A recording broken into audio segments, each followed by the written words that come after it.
Okay, let's get started. The International Parking and Mobility Institute is pleased to present today's learning lab titled Why People Park the Way They Do and How to Influence Them with the Technology, presented by 11X. My name is Tyler Perkins, and I'm the Communications Coordinator for IPMI. We thank you for joining us today, and as a reminder, the learning lab will be recorded and posted online to IPMI's YouTube channel within a few days. Everyone who is registered for this event will also receive a post-event emailer linking to the video once the recording is ready. Today's presentation will last 60 minutes with a Q&A at the end. If you have any questions at any point during the event, please feel free to submit them by simply clicking the Q&A button and asking your question there. If you would like to, please add context to your question, including where you are from, where you work, and what you are currently experiencing. Any additional information will help our panelists provide a more informed response. We will get to as many questions as time allows. And now I'll hand it over to Dan to get started. Fantastic. Thank you, Tyler. And thank you, everyone, for joining us today. So today we're going to talk about the psychology of parking and what we can do to influence them. I'm the president and CEO of 11X, and I'll be the moderator today. 11X, for those of you who may not know, we are a smart parking and curbside management technology company. We have a stall occupancy sensor, as well as which we connect to the internet and then provide data to individuals, parking managers, etc., through dashboards, dwell time, turnover with all the parking stats, etc. And as well, we are a parking guidance solution. So we provide that data then out to the variable message signs or our navigation app, ExactNav.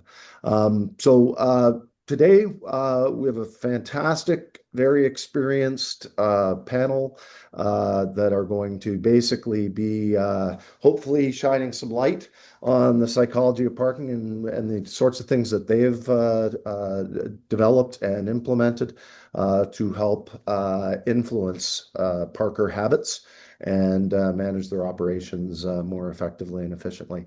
So I'll turn it over first to Melissa, if you can please provide an overview. Sure thing. I'm Melissa McMahon. I'm Parking and Curb Space Manager for Arlington County. I've only been in this role for, since 2021. So not my entire career in transportation or planning. I'm a planner by training with a background in public health as well. What brings me here today is that my team has recently been undertaking a pilot project. We called it Performance Parking in Commercial Corridors, where we used 11X technology as well as other tools to understand and then with the attempt of managing the demand for parking across a large asset. So our project implemented parking sensors in about 4,500 metered parking spaces in our commercial corridors.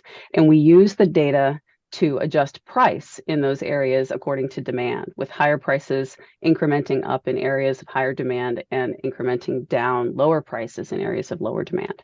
So I'm really excited to participate on this panel. Over the past several years, we've been learning a lot about what does and doesn't shift the needle with behavior.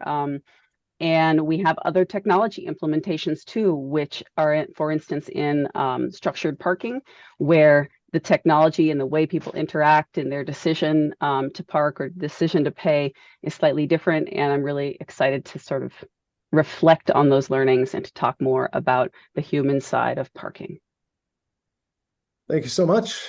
Prasanna, if you can also provide an overview and of your background and what you're looking to accomplish.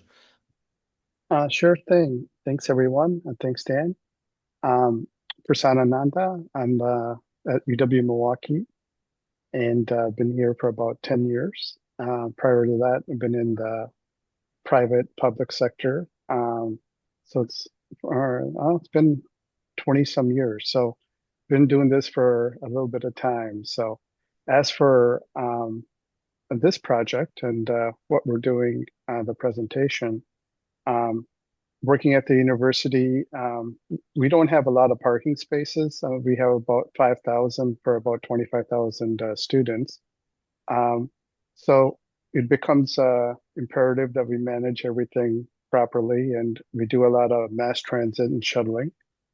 So we have to, between cars and buses, manage parking and transportation, and obviously make sure we're really efficient in doing so. And we've been using LevinX as one of our vendors. We use a lot of different. We have a lot of technology on campus that we use, from Modi for Parking Finder to Parks for Amana One and mobile providers and ALPR.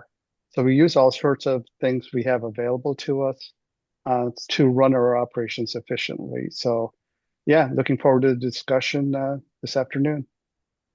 Fantastic. Thanks a lot, Prasanna. And Mark, you can please provide an overview, Sure. introduction. I am Mark Pratt.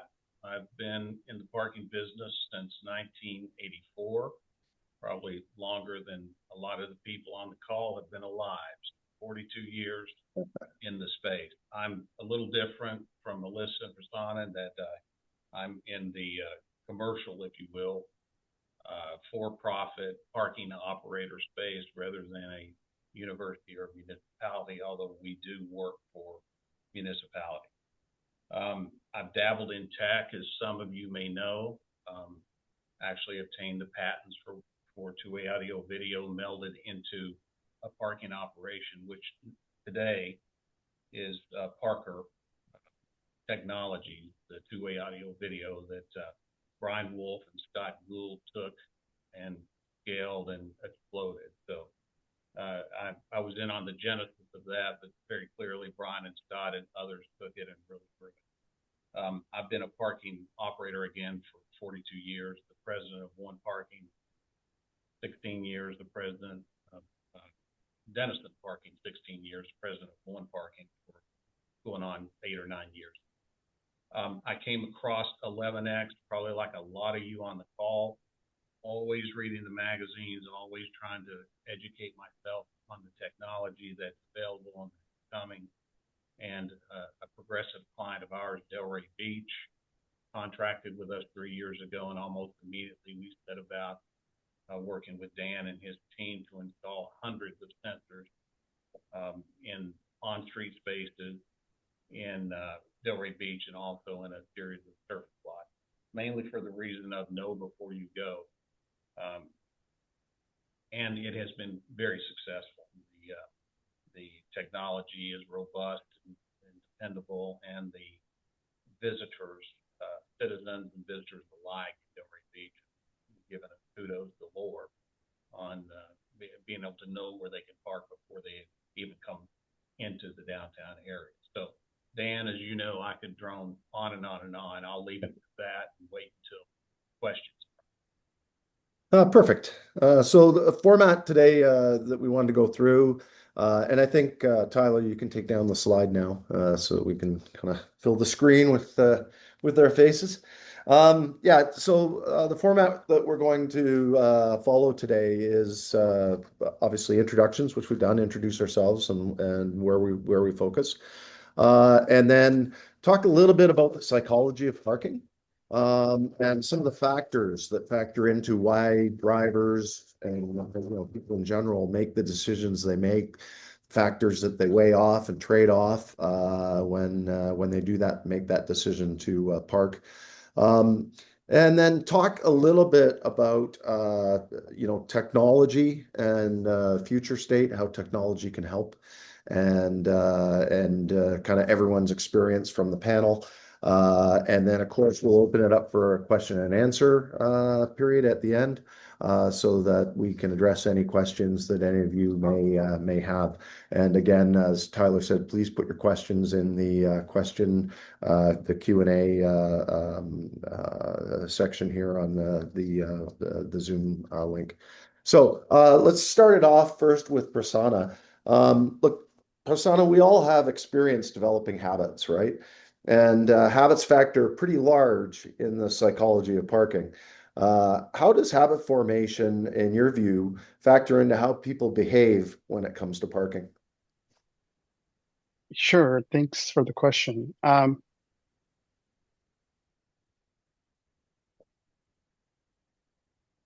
If we think about it, a lot of things we do are we just do it we have a lifetime of doing whatever. And parking's no different. When we go to work, we take a route, and it's usually the same route. We just do it. We don't think about it, and we're just kind of, unless you encounter an accident or something, we just go. And when you think about our parking, people who come to campus, they take their route and they go park at their specific wherever they've been used to parking.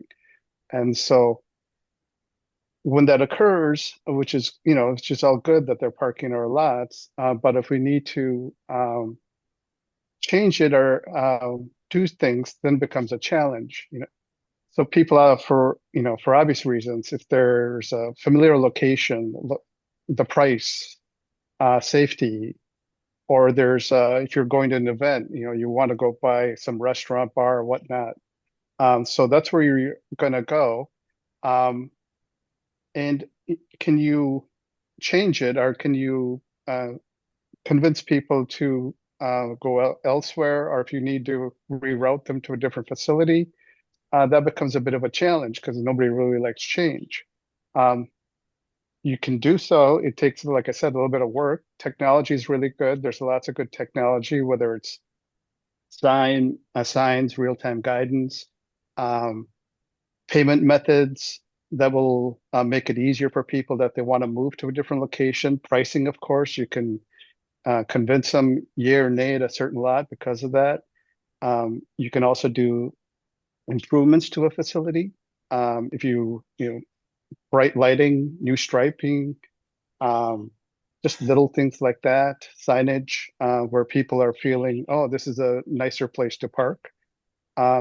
And if you want to dissuade somebody, you can always do restrictions, time restrictions, and the type of parking you allow there. You don't allow transient parking, or you change the method of payment. So people, it's not as convenient because you don't want them parking there. And of course, marketing. You can always market a lot if you want them to go there. So those are some of the things. And obviously, as we just mentioned, that when habits are formed, it's tough to change them, but they can be changed, and there are many ways to do so. Fantastic. Thanks. That's a great perspective from certainly the experience within university and post-secondary education institutions. So Melissa, would love to hear your thoughts as well. I mean, from the municipality standpoint, what are your thoughts around that? Around habit formation. Yep. Yeah, so it's interesting. I think what we heard from community members in our pilot, because we did a lot of different kinds of outreach, engaging them in person, in conversations, through surveying tools. Because it was a pilot, we were basically asking people for their feedback. And one of the lessons is we know people have changed their patterns and habits when it comes to using technology for wayfinding, right? We all use Google, Waze. There are integrated tools that are becoming much more prevalent. And the vast majority of people across, I would say, technology comfort levels have already grown to understand and find ways to make use of those tools, and or know how to ask for help in using those tools because they're expected. And so looping back to Prasanna's point, if there are tools that have helped people find their way around traffic, right? Helped people find their way around a crash or a blockage or something, because those tools are providing that information and they're able to adjust. We haven't learned how to use tools to find parking yet. And that's in part because the folks on this call, maybe many of the folks who are on the panel listening in today, are at the forefront of providing true technological information access, decision support based on parking. And I really think that it's a matter of time. So we are showing to people that technology can provide insights that can help them with future decision support. And the kinds of anecdotes we get have to do with, well, this is where I tried to park. I don't in my pilot projects experience, I don't like the price that you charged me here, but next time I might do something differently. And so we are really looking at the habit formation aspect of this in terms of repetition. So repeat visitors have more than one chance, more than one bite at the apple to get it right. Learning tools and providing different methods for people to get access to the information to make a better decision. And what I hope to do more in the future is really touch on turning points in our lives. So the other thing is that habits form and become really routine when we're sort of static in our routines. But when you get a new job, when you move to a new place, there are big turning points in life that are also real opportunities for forming new habits. Interesting, yeah, for sure. Yeah, like for example, when COVID happened, or Yep. there are these big massive shifts in behavior as not only the large events happen like that, but also individual changes in people's lives for sure. Interesting. Now, a big part of the performance parking pilot was using price to try and influence people. I know that personal habits obviously dictate individual behavior, as you guys indicated, but people also have this personal economics meter inside of them. And, and so when it comes to the price of parking, how does this factor into the psychology of parking? Right. It's a great question. And the premise of our pilot was that we already knew people were complaining that it was hard to find parking. And so we really went out, we got a grant, we ran this entire project based on the premise of making parking more available more often, where and when people want it. And our plan was to do that by changing the price and providing information about where the prices were different from one another. So over the course of roughly a year and a half and 6 different price changes, we increased prices in areas that were really busy and we decreased prices in areas that were not really busy. And after a year and a half of that, we honestly didn't see a lot of change. And so maybe that means the pilot was a failure. That's not how Arlington took it, because we actually learned a lot from it. And one of the takeaways was that while price is clearly a factor when you talk to people about their priorities, and when we talked to them about their priorities, they said they want it to be cheap, they want it to be easy, and they want it to be close. But we know, and we've communicated out, we can't do all 3 of those things at the same parking space. Particularly in urban areas and in growing areas and in business districts or even on the beach. There's only so much parking and everyone wants to be there. So what are the ways we move these levers? But what we saw was inelastic demand despite price in a lot of our areas. People were willing to pay more than we ever thought they'd be willing to pay. And so one of the other revelations, only really available to us through this technology, because we could actually compare transactions at our meters to occupancy in the same spaces, we were able to see that a lot of people don't pay at all. There's sort of hypotheticals around parking payment compliance or parking fare evasion. Pick your favorite name for it.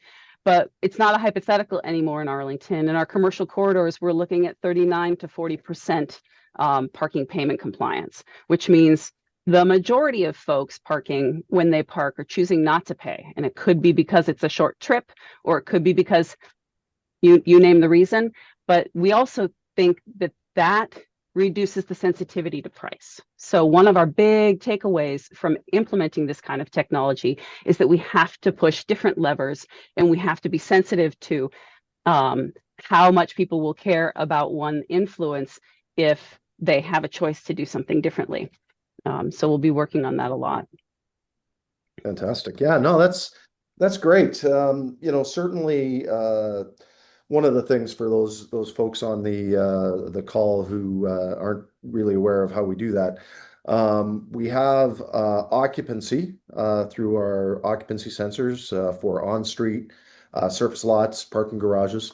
And then we pull in the payments data actually and compare occupancy to the who's paid. So then you get a payment compliance number. And yeah, actually 35 to 40% is very good, Melissa, as you know, because a lot of municipalities, it's closer to 25 to 30%. And so then what you do is you now know that where the violators are, and which leads me to my next question. Mark, you've got a wealth of experience across many different sectors in parking, the operator perspective, municipalities, and just lots of years in the business. What's your experience and been with basically pricing and how it impacts behavior?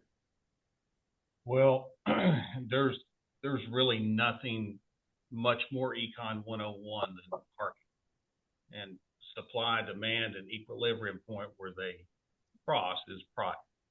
And we drive behavior, of course, by price. In my earlier years, it was almost always you price the reserve spaces in certain portions of the garage or the garage itself, hoping to attract the president of the company and some higher echelon employees, and knowing that you have surface lots and other garages that you can put an early bird special in, and you can drive other lesser paid employees into those garages just by the pricing. But to Melissa's point, there's an increasing portion of our parkers who want the convenience and bedamned the price. That appears to me to be growing.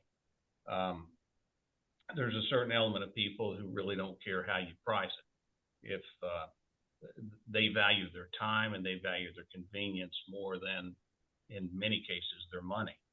It's like, I've told my own 4 children, look, you can waste my money sometimes, just don't waste my time. And that seems to be a prevalent thought out there in a lot of the people that come to park with us in the garages. So I'm looking at this from 2 sides. I'm looking at it from, I've always been an operator. I've always been in charge of driving net revenue, top line, minimizing expenses, net revenue to our many, many clients out there. So my job for 40 plus years has been to drive that profit. We've also taken on quite a handful of municipalities, and many times the municipalities don't quite have the same thought process that I do. It's about the citizens, how they're treated, the convenience they can maintain for them. But Melissa said it right. Everybody wants to park on the 20 spaces that front the Riviera Beach, for example, just down the road. Everybody wants to park there. But those are the premium spaces, so we price them at 3 times a surface lot just about 100 feet further back. And it works. If you want to pay to sit on the beach, then you can pay and sit on the beach. If you want to be further away, then we price that differently and you can be further away. So price to me definitely drives demand. It definitely drives habits, et cetera, et cetera. I would say by and large, price is deflated. According to WGI, the average garage space, average cost to build a garage is $36,000. If you amortize that over even 25 years and you can get 7% money, that's $254 a space a month for every space, just to cover the concrete, the building, plus the 15% soft cost. Again, 7% over 25 years, $254. Everybody can put that in their calculator. But, in so many places, especially municipalities, the convenience of the citizens is more important than recovering that cost. And that's just the concrete cost. So the true price to operate the thing is probably $350 a month, and we're seeing many, many garages priced at $75 a month. So pricing could be and probably should be much, much, much, much higher, but a lot of factors come into play to keep that price as low as possible. So, but in my experience with municipalities, the non-compliance rate of non-compliance rate, Melissa, of 60% in Arlington, we would put more enforcement on the streets. We're looking for a complete turnaround. We're looking for 60 to 70% to comply, and those 30% that don't, using LPR or roving enforcement with handhelds from some of you that are listening, we would seek those folks out that haven't paid and end up sending them. Yeah, that's a great point, Mark. Of course, topic very closely related to pricing and payment compliance is enforcement. And so from your perspective, so you said, well, we go and put out a bunch more people and get that compliance up. What's your experience regarding enforcement and how it can affect the psychology of the person parking? One of the things that has surprised me, and then I'll answer that, is the drama and politics and the folks at the storming the Capitol with pitchforks and torches, threatening to burn it down over simply enacting pay parking in many municipalities. It's very dramatic, and there's an amazing amount of pushback from the typical citizen. We just opened a new municipality about a month ago. The amount of drama and folks ripping posts out of concrete, hiding our parking signs, you name it, calling our folks everything but a milk cow is just, it's amazing the amount of drama and politics that go into enforcing parking to begin with. But more enforcement doesn't necessarily mean more people.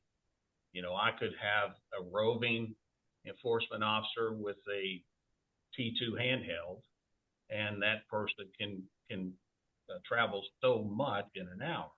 Well, I can say I need to up this, and I can get a vehicle and put Genetec LPR cameras on the top of that, and drive down the street and capture plates on both sides of the street, and I can up my enforcement that way. I could install, for example, T2 or 11X sensors, and Dan, your directed enforcement, which for the room is people pay, and Dan has APIs with the payment portals, and knows within a zone how many people paid, and that's your directed enforcement. And instead of people traveling willy-nilly throughout the street using a sensor and directed enforcement, we know the zones where people haven't paid. And instead of sending them where everyone has paid, we send them where people have not. So there are many ways to uptick the enforcement in a municipal setting or other. And again, Dan, I think I could drone on far too long in my response. I'll just leave it at that. Okay. Yeah, thanks a lot, Mark. Appreciate your insights. Prasanna, what are your thoughts? Does enforcement and doing a more effective job of enforcement change driver behavior? Yes, is the short answer. So a long time ago, I heard somebody mention this, and I've always kind of subscribed to it. It's the 20-60-20 rule. So meaning that 20% are going to be good. Whatever your rules are, they're going to follow it. 20% are just going to ignore whatever you tell them. They're going to do what they want to do. And 60% is what you can control based on what you do, your regulations, your policies, your rules, enforcement, and so on and so forth. And so that's what we concentrate on. So enforcement revenue for us is around 5%, but it's indirectly responsible for the other 95. So if you think about it, why would anybody pay if they know that nobody's going to be checking anything?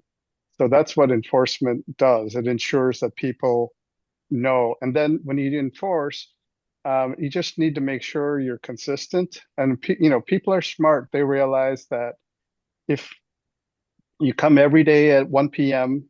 and then you don't come back till 8 p.m. or something, they're smart. They figure these things out. Now with all the modern technology, with the phones and so on and so forth.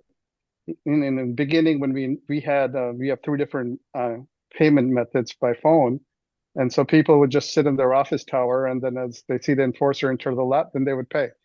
So there's that's where technology comes into play. I mean, we have the 11X sensors in our surface lots. We can see when they're occupied. and we can see the amount of time the person is parked in those stalls. So we were able to track that and control this. That's why, and then it helps enforcement officers for them to be able to see. They can have a little map on their phone and see where the cars are occupied and where they're not, how long they've been there. So basically, if we don't enforce, it's a Wild West.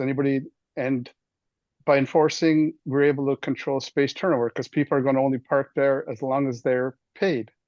Otherwise, once they're done, they know they might get a ticket, they leave, and that allows us to allow another person that needs that parking spot park in that area. So, we were obviously going to do a much more efficient job and hopefully have spaces available for those that really need it. So, yeah. Fantastic. No, that's great. Yeah, lots of great points that everyone's been making here today. Interesting ways to try and influence parker behavior.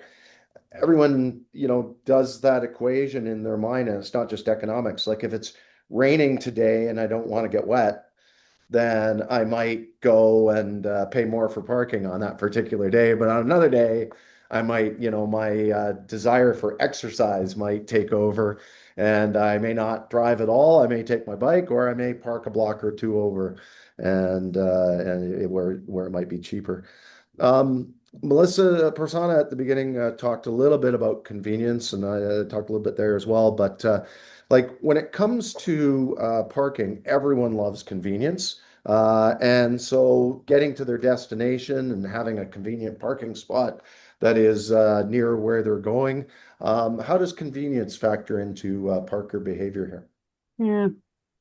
Yeah. I mentioned this very briefly early on when during the course of conducting our pilot, we did speak to about 1,000 community members with what was essentially a ranking question.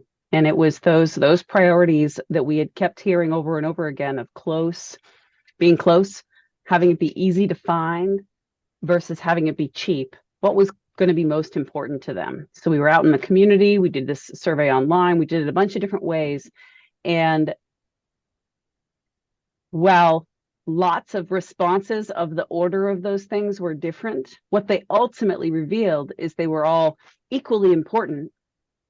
But as you described, Dan, for different people at different times and depending on what their personal circumstances were. So families with young kids have a different set of priorities perhaps than a single person who is a professional and has some disposable income and not a lot of other worries.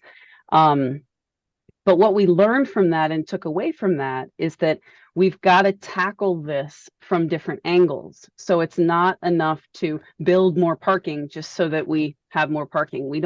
We're in the business of creating a great community and not just creating places for cars, right? So we're looking at a finite asset and how we're going to manage that asset the best that we can. For the people who want it to be easy, our pilot pushed out apps. Exact Nav is an example of one of the apps that we pushed out. So that's an 11x product. They work with us intensely over the course of the past couple of years on improvements to what that interface looks like, because we would get feedback from people. And the goal was to say, hey, if you want it to be more easy to find the parking you're looking for, use an app. It tells you the exact availability and the price of what you can see on the ground today, and it can navigate you there. It doesn't get easier than that, right? But we also didn't necessarily get quick uptake because people are tired of apps and they've got so many apps on their phones. So there's this barrier to uptake there. If people wanted it cheap, we focused on ways to message out the cheapest parking that folks could find.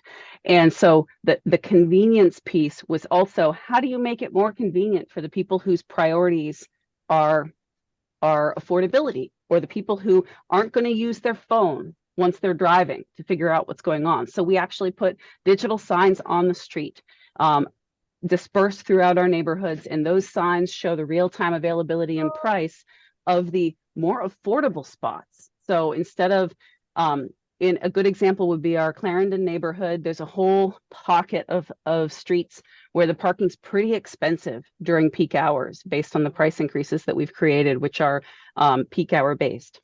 But during those same hours, there's spots just to if you turn right instead of turning left, you're going to find the spots that are half that price. So we set up the signs to show where the spots are half that price. And we've gotten a lot of good feedback, both on how to improve the way those signs read and make it easier to read and more intuitive, but also, hey, it's really helpful to know this and to start again thinking about how you make it easy. Because if we can make it easy, they're going to make better decisions. Awesome. That's great. Yeah. Thank you. That's very insightful. Yeah, so I'd like to kind of shift the focus a little bit. We've had kind of a very great discussion on the psychology of parkers and what factors go into those outcomes that parkers are trying to achieve when they park their vehicles and what factors they take into consideration. I'd like to shift a little bit to future state and how technology can help influence drivers' behaviors, which can achieve more desirable outcomes for cities, universities, and other parking owners. So, Mark, I wonder if you could kick us off here and talk a little bit about how technology can help influence driver behavior and help achieve desired outcomes. Well, you kind of double down on what Prasanna was just saying. I mean, she's gone the full route with an app to tell people where to go, with wayfinding signs to tell people where to go. There just seems to be a misconception everywhere that there is no parking. And I can tell you, since COVID, there's definitely parking. COVID changed the world of parking, and we're still in my neck of the woods, and we're in a dozen different cities. We're still definitely not back from pre-COVID as far as total numbers, and all of us parking operators, transient ebbs and flows, your monthlies are your best indicator of whether we're really back full time in the commercial and the CBD, and we're not, right? It's anywhere from 10 to 20%.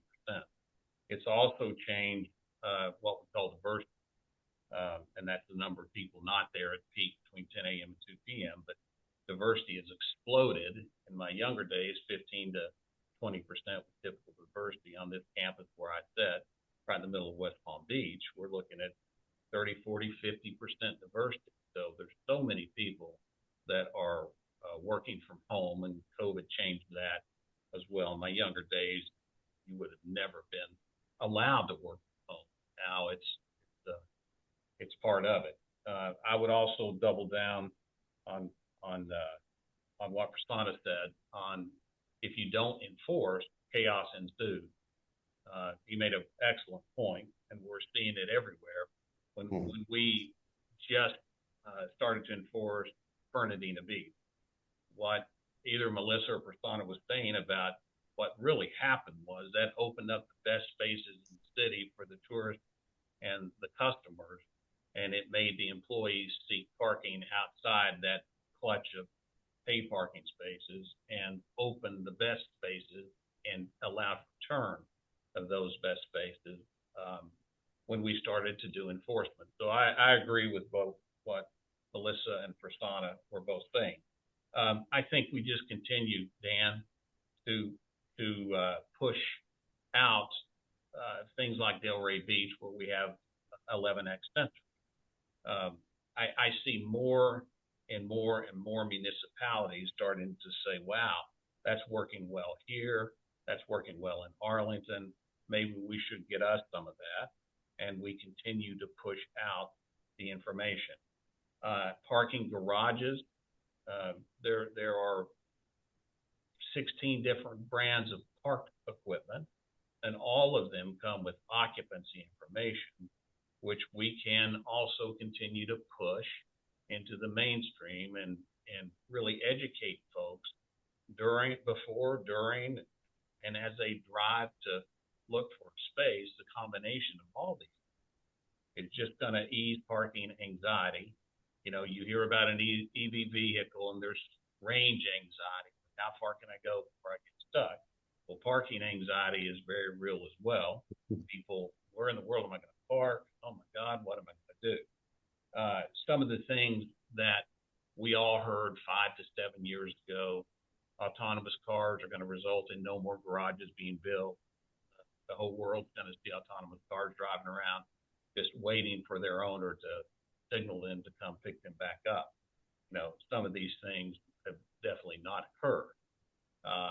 We also heard that maybe Prasanna would see this on a campus environment where there's a line of scooters and people are just itching to get on that scooter the last half mile before their destination, park their car a half mile away and get on a fun scooter.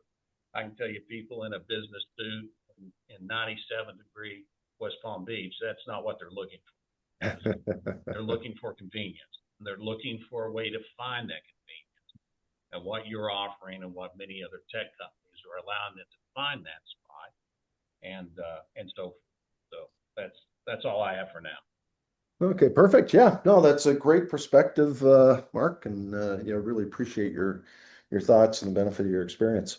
Melissa, you've obviously got a lot of experience in this area as well. Love to hear your thoughts. The future. Well, key elements, I guess, that I think one is our curbs being digitized. This project that we undertook really allowed Arlington to jumpstart the effort of digitizing our curbs. And so what that means is creating a digital asset database that connects to our physical assets and lets us maintain the policy information over time and have it change in more real time. And the digital curbs are also the foundation of the mapping tools we've been able to make available to the public. So I really think that the future of curb management, so on the on-street perspective, is digital curbs, which create data sets and data feeds, open APIs, which Arlington has really pushed out as a part of this project, leveraging those APIs for decision support, both as far as how a jurisdiction that has the capacity can do it, and we do a lot of it with internal dashboards and such, but also how can the private sector use those open APIs, see that data for themselves, and really turn it into any kind of tool that could help the public. I also think mobile payment and mobile and digital ways of the customer interfacing with the curb is the future. And I think we see a lot of that with some of the transformations of the technology services that people are choosing. In Arlington, over 75% of our curb space parking stays that are being paid for with mobile payment today. And I think that supports other interests of local governments, like lowering the capital costs of maintaining equipment over time. So the better the uptake of that, the easier it is for folks. You can pay for your parking without getting out of the car into the rain. So if that's what, if you've arrived somewhere on a rainy day, it just increases that accessibility and that ease of use for the average customer. And all of those technology pieces can create more transparency and more hopefully reduce decision fatigue and create new habits that will benefit us in the future. So it sounds like there's hope. Oh yeah. you got to look at the long game. I'm sure everyone on this call would agree that in the long game there's a lot of hope and there's a lot of opportunity for change. Oh, great. Yeah, fantastic. Prasanna, yeah, I'd love to hear your perspective. Obviously, universities, post-secondary campuses are very different beasts than cities, but there's a lot of similarities as well. And so would love to hear your thoughts on the topic of what the future state and can technology help? Yes. So, if you think about a university, obviously you have a lot of the younger people. And so when you have a younger demographic that you're dealing with, they're so used to all the technology, maybe versus other modes or other areas, whatnot. So when they are used to, being able to do everything on their phone and their, all the different technologies, I couldn't tell you what all technologies they use, but so they have an expectation that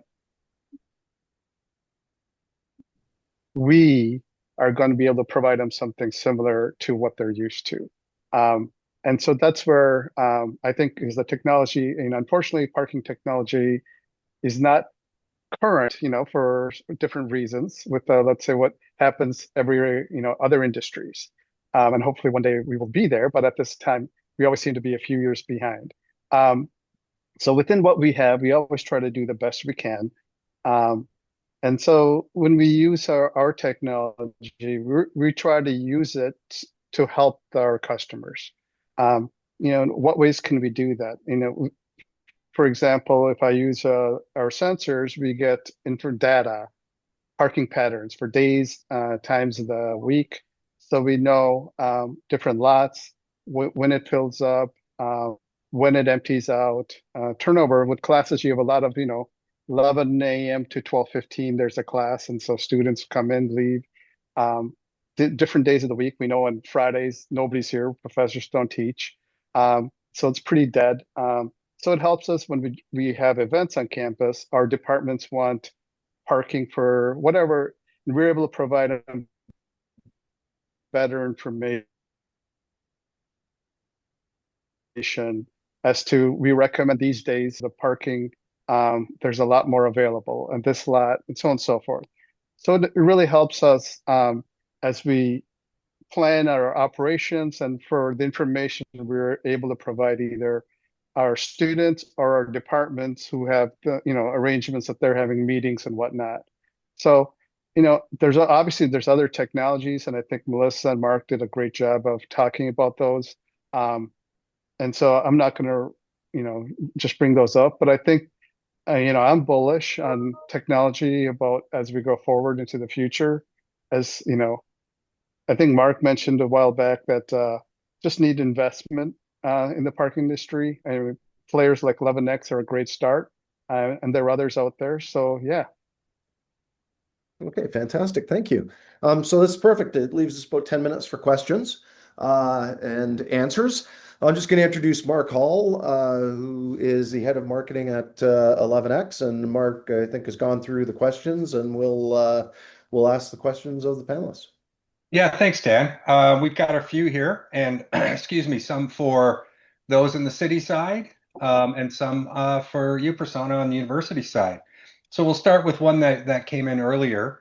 It's just around clarification on the city side. The question is, did I hear correctly that typical payment rates in city lots are 25 to 30%, and 35 to 40% would be considered on the higher end?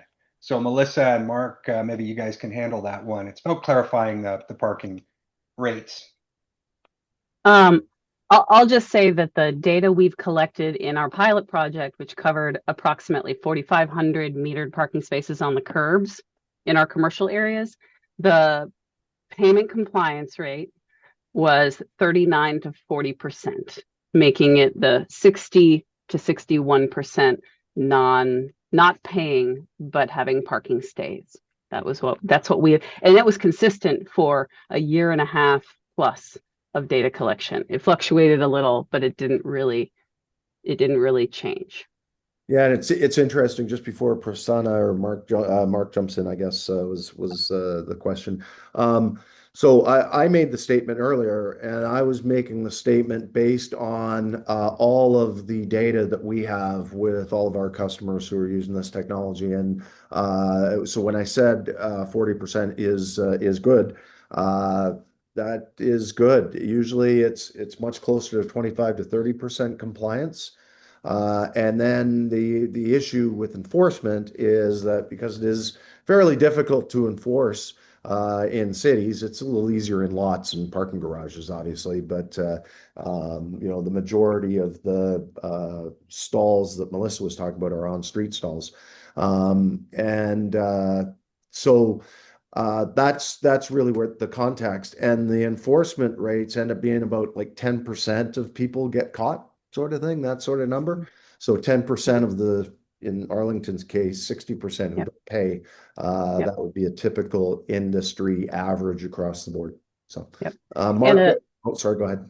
Oh, I just wanted to add a quick related factoid. The one structured parking garage that Arlington County manages as a public parking facility with a ticketless, gateless system today does seem to have close to 90-95 payment compliance rate. So I would just say that people behave differently in garages than they do on the street. Yeah, exactly. Yeah, the numbers that I've been stating are on street. Mark, anything to add, Prasanna, either of you before we move on? I agree with Melissa. Let's look at this with garages.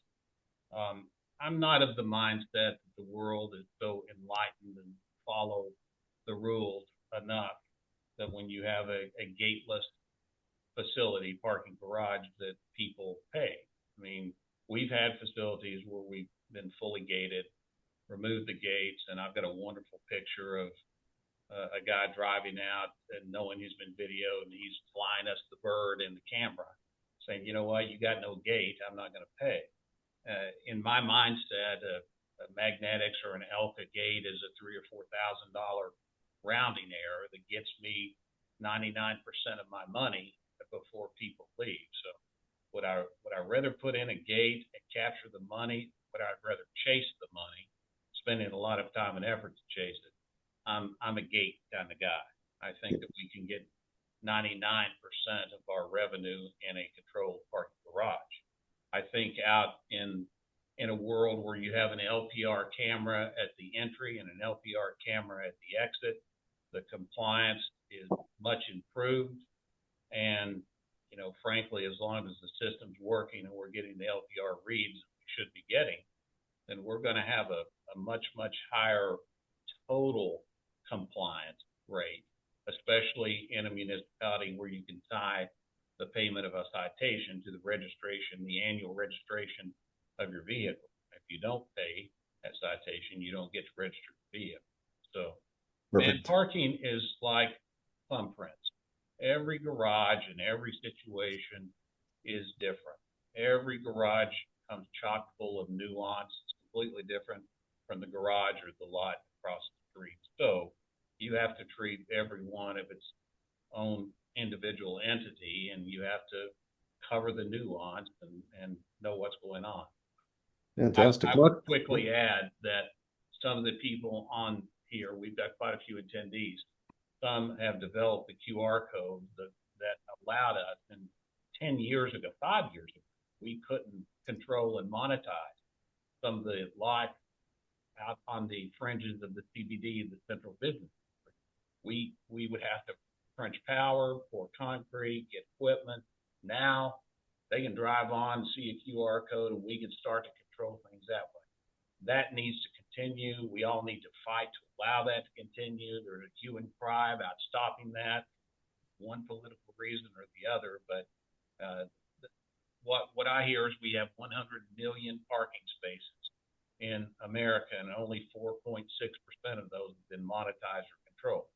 So some of the technology, like Dan, what you've done and what others have done, that's allowing us to continue to control, to push people where they need to go, to alert people where they might want to go, and et cetera, et cetera. So I see good things for the future of parking. Fantastic. Thanks, Mark. Mark Hall, got a question. Next question there. Yep, absolutely. We got one for you, Prasanna. Has UW-Milwaukee considered time of day / demand pricing to shift parking demand away from certain lots on campus? Yeah, so that's an interesting question. That's a challenge. Anybody that works in the public sector, when you look to do any sort of demand pricing, or as people will call it, gouge pricing or surge, whatever. There's different terms that we have. Our people call it. You know, I would love to be able to do that, but it's a hard sell in a campus environment when you want to do it for certain times, days. But that's something that definitely we've looked into, and we tried, but right now we have not been successful. It has to, I guess, like many universities, they're scared to do things. They want to see, others doing it, successfully doing it, before they jump into it. So unfortunately, that's my answer. Okay, great. Mark, next question. I think we might have time for one more. Yep. Yeah, we'll jump back to the cities, to the city side. Can you comment on progressive parking related to when a city is looking to move away from it after 3 years of success, and how to restructure pricing? Optics are that weekends are expensive in the downtown area, and that businesses are being affected by the parking price. This person's being asked to restructure their pricing. Melissa, you've got lots of experience, I think, directly with.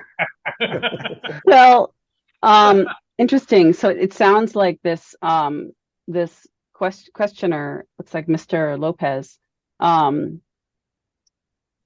has variable rates in more expensive places and less expensive places, but they're being asked to rethink it because businesses are claiming that the prices are too high and it's affecting their customer base. So I guess what I would say is we don't have experience with that yet. There has not, throughout the course of our project, even though we did a lot of proactive outreach to businesses, we never got negative business input on the prices that we'd set and any indication that they were seeing a downtick in customers based on prices being more expensive outside their door versus around the corner. But that said, I think the key, if you compared it to other things that have changed in the right of way, one of the things that happens is you try to do before after data collection. So pick different kinds of data points that you can actually try to tie hard numbers to the claim. Some instances are like installations of protected bike lanes in front of businesses that used to have parking. The claim was you're going to take away my customers, but then in some jurisdictions, they did before after comparisons of things like sales receipts and found that there were no negative impacts. So I would encourage this respondent to think about ways that they can look at other data sets to really see if the fear is backed up by reality. Okay, yeah, great, fantastic. I think in the interest of getting as many of these questions answered as possible, I think we'll have one panelist answer each of the questions. So, because I know we have quite a few here, and we'll probably end up going a few minutes late given the volume of questions here. So, yeah, Mark, what do you have next? I'm going to ask, change the order up a little bit here because this one's been asked twice or supported once it was put in, and maybe Mark Pratt, you can chime in on this one. It's about municipalities, and it's as municipalities increasingly transition to digital parking technologies and phase out traditional physical meters. Many are encountering challenges with legacy contractor bagging processes.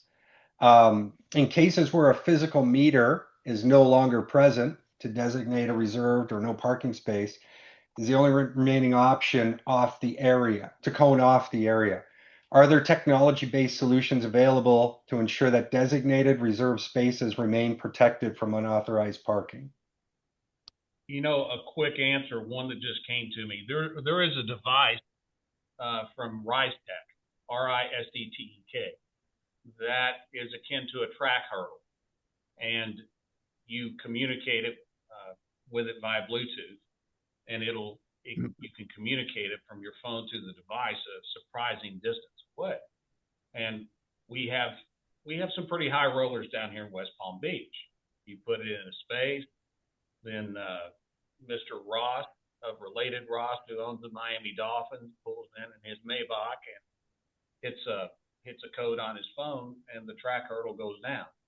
Kind of like when Batman used to pull into the back garage, the old TV story. Many of you remember that one.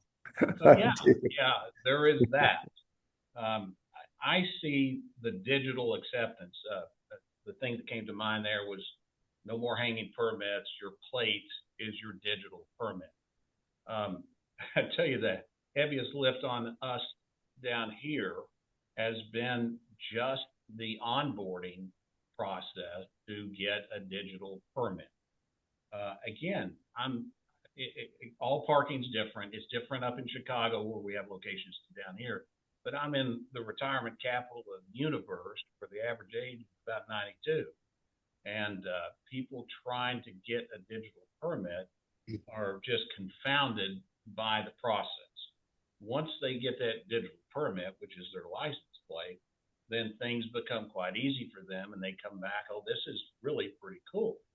But just the process of going online and onboarding the proof of residence is so scary to some of the population and so difficult for them to do. That's the heaviest lift on taking away permits. and creating a digital permit, which is the license. Fantastic. So we're at time here. It's 3 p.m. So I just first of all like to thank Melissa, Prasanna, Mark for your participation and excellent insights. Mark, thanks for your excellent question and answer handling. And Tyler, I'd like to thank you and IPMI for organizing this. Yeah, so thank you very much. For those of you who didn't get your questions answered, please feel free to reach out by email, and we can do our best to get your questions answered. Thank you, everyone, for those great questions. As we wrap up today's program, I'd like to extend a sincere thank you to 11X for hosting today's Learning Lab, along with our amazing presenters. IPMI truly appreciates all of your support. And thank you to our audience for spending part of your day with us and engaging throughout the session. That concludes today's presentation. We look forward to seeing you at a future program. Have a great day, everyone. Thank you Thank very much, you. everyone. Thank you.